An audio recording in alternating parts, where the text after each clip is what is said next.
Kalau fenomena partai coklat ya, ini saya nggak tahu siapa yang pertama ngomong partai coklat. Tapi dari pemahaman saya, namanya partai coklat itu tidak saja merujuk pada anggota kepolisian, tetapi juga merujuk pada ASN. Ya, jadi APH dan ASN ini yang berdasarkan pengalaman kita, berdasarkan temuan kita, pengamatan kita dari sejak Pilpres yang lalu, itu keluar dari koridor-koridor hukum untuk kemudian terlibat dalam proses kontestasi pemilu.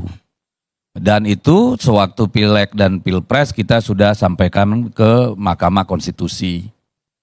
Lalu kemarin muncul lagi secara lebih masif di sekitar 5-6 provinsi dari 37 provinsi yang melakukan pilkada. Tempat seperti Sumatera Utara, sedikit di Lampung, lalu di Banten, Jawa Tengah, Jawa Timur, Sulawesi Utara. Di sana sangat masif dan kami sudah mengumpulkan data. Sebagian besar sudah kami laporkan ke Bawaslu. Nanti yang baru datang kita akan laporkan kepada Mahkamah Konstitusi. Nah, kenapa muncul katakan gagasan itu? Gagasan itu muncul sebenarnya dari upaya kita untuk mengingatkan lembaga kepolisian dan lembaga birokrat untuk mengoreksi dirinya. Apakah tindakan-tindakan yang menyimpang dari sumpah janji mereka dari koridor hukum dan perundang-undangan ini perlu diperiksa, introspeksi gitu. Makanya kami dikatakan bahwa ketika kami usulkan agar dibawa Polri itu di bawah Panglima TNI, banyak yang bilang, oh itu mengkhianati reformasi. Pertanyaan saya sekarang, bukankah pengkhianatan reformasi dilakukan oleh mereka sendiri? Ketika dalam undang-undang peraturan sudah jelas, kemudian dilanggar, bahkan Mahkamah Konstitusi sampai merasa perlu mengingatkan bahwa itu ada konsekuensinya pidana. Jadi mari kita kembali dulu ke reformasi. Dulu kita sama-sama teriak, kita sama-sama berjuang supaya Kepolisian Negara Republik Indonesia dipisah dari angkatan bersenjata. Dengan harapan kemudian dia keluar dari perilaku militeristik, ya, yang memang tugasnya untuk kombatan, kemudian menjadi benteng bagi masyarakat sipil. Menjadi pelindung dari masyarakat sipil, pelayan dari masyarakat sipil, sebagai penegak hukum, perundang-undangan, peraturan. Mereka kita harapkan menjadi tempat di mana keadilan bisa ditemukan. Itu mimpi kita dulu sewaktu reformasi, sehingga Polri kita pisah. Dan waktu itu dilakukan upaya untuk mereformasi polisi itu nggak tanggung-tanggung, Pak.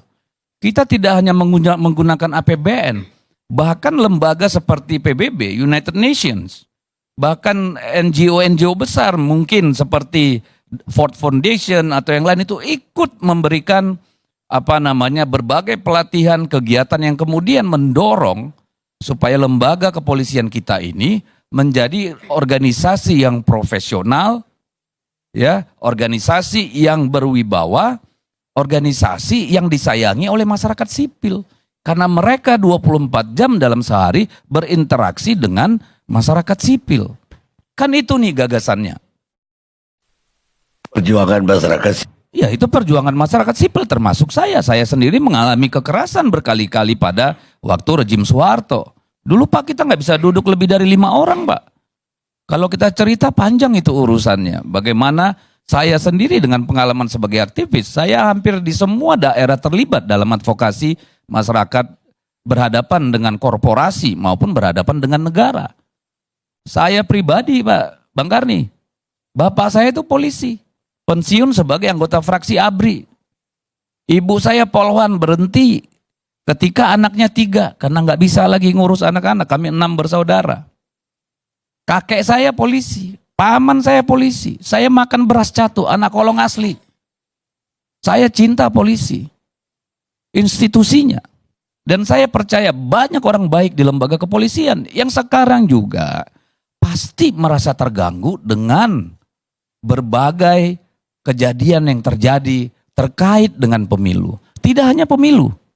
Dulu kita memisah TNI bagi Polri dari angkatan bersenjata supaya mereka profesional menjadi benteng perlindungan, pencarian keadilan dan law enforcement.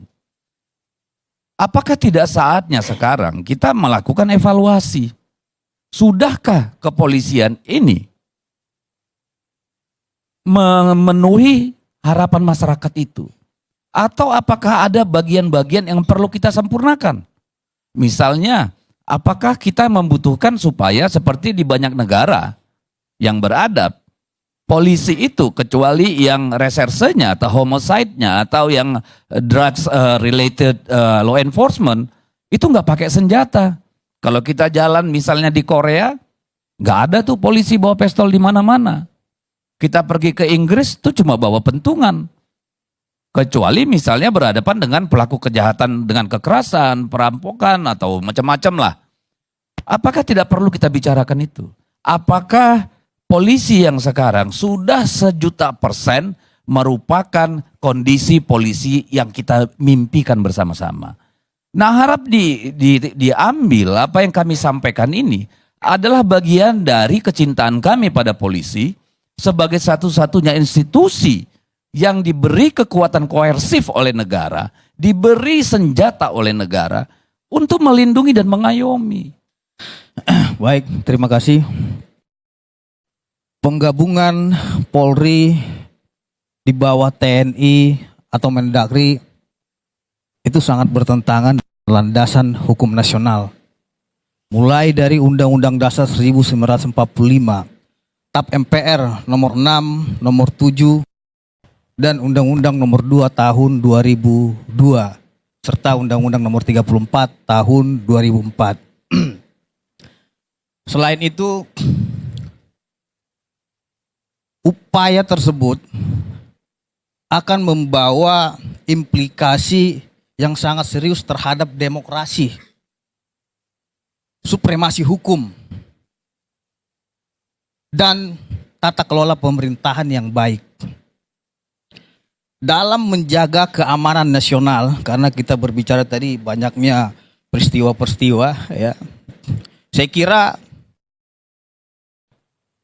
penyelesaiannya itu harus adanya sinergi antara Polri dan TNI dalam rangka kerjasama yang jelas. Bukan subkoordinasi antar satu lembaga di bawah lembaga lainnya. Sudah jelas di dalam Dirkhusus Hukum dan Ketatanegaraan, keberadaan Kepolisian Negara Republik Indonesia selaku institusi penegak hukum yang independen, yang terpisah dari APRI, adalah wujud nyata hasil dari reformasi hukum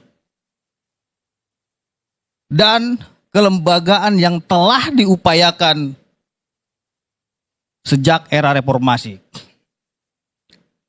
Dari perspektif hukum, pandangan saya dari praktisi hukum, kenapa saya bilang kalau Polri ini digabungkan dengan TNI atau Mendagri, ini merupakan degradasi reformasi, karena sudah jelas di dalam Undang-Undang Dasar 1945, tepatnya itu di pasal 30 ayat 3 dan 4, sudah memisahkan fungsi masing-masing antara Tentara Nasional Republik Indonesia dengan Kepolisian Republik Indonesia. Kita ketahui sudah jelas tugas spesifik Polri menjaga keamanan, ketertiban masyarakat, melayani, melindungi, mengayomi masyarakat serta yang paling penting adalah menegakkan hukum di tengah-tengah masyarakat. Justru sebaliknya, Tentara Nasional Indonesia sangat memiliki peranan strategis di negara kesatuan Republik Indonesia ini dalam mempertahankan kedaulatan negara kesatuan Republik Indonesia, khususnya menjaga integritas wilayah kita dan mencegah ataupun melawan ancaman-ancaman dari luar, ancaman militer dan lainnya. Saya kira dua institusi ini ya harus saling bersinergi. Bukan subordinasi yang tentunya akan melemahkan kewenangan-kewenangan yang ada di Polri. Sudah jelas di dalam kewenangan masing-masing ataupun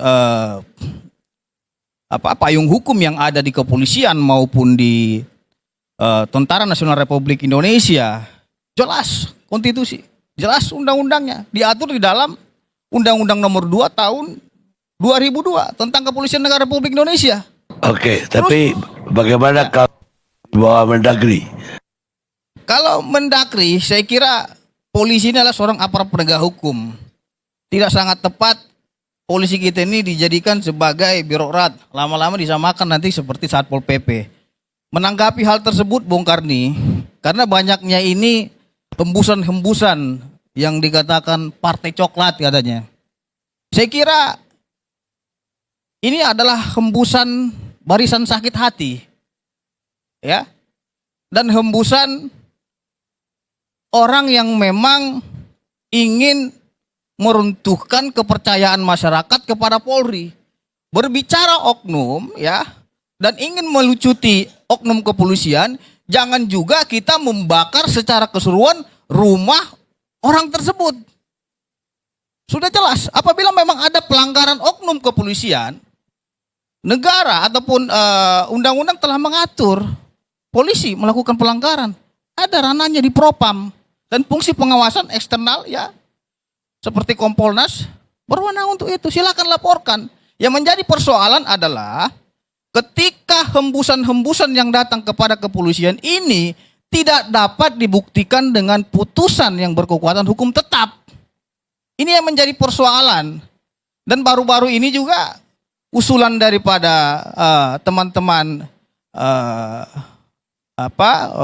Bang Deddy Sitorus dari 8 praksi, 7 praksi menolak usulan tersebut. Artinya apa? Rakyat tidak menghendaki itu.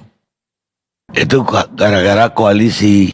Iya, jadi kalau berbicara ada pelanggaran oknum, saya kira janganlah sejauh itu untuk membuat suatu opini ataupun merontokkan agar polisi ini di bawah TNI. Saya kurang setuju. Begitu Bung Karni.